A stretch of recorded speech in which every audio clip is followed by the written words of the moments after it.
আজকে অ্যাক্রোমেগালি নিয়ে কিছু কথা বলবো। আমাদের পিটুইটারি গ্ল্যান্ড থেকে গ্রোথ হরমোন সিক্রেশন হয়।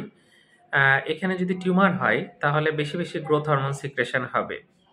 পিটুইটারি গ্রন্থিতে যে গ্ল্যান্ডে যদি টিউমার হয় তাহলে বেশি, বেশি গ্রোথ হরমোন আসলে এটা লিভারে কাজ করবে এবং লিভার থেকে IGF-1 অর্থাৎ insulin like growth factor 1 release হবে। গ্রোথ হরমোনের প্রভাবে লিভার থেকে একটা হরমোন রিলিজ হবে, এটার নাম হচ্ছে IGF-1, insulin like growth factor 1। এইটার জন্যই মূলত বিভিন্ন সিমটম দেখা যাবে। ফেস দেখলেই কিন্তু আইডিয়া পাওয়া যায়। সুপ্রাঅরবিটাল রিজটা বেশ প্রমিনেন্ট থাকে, এটা দেখা যায়। টাংটা বেশ বড় হয়ে যায় হয়ে যায়, যেটাকে আমরা ম্যাক্রোগ্লসিয়া বলি। এরকম বিভিন্ন সমস্যা থাকে। কোর্সেনিং অফ দ্য ফেস হয়, ফেসটা কোর্স হয়ে যায়। হাতের আঙুলগুলো বেশ বড় হয়ে যায় এবং আগে যে রিংটা হতো বা যে গ্লোভস পরে উনি কাজ করতেন সেটা কিন্তু আর হয় না।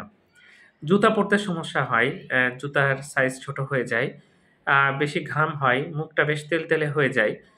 এরকম বিভিন্ন লক্ষণ দেখা যায়।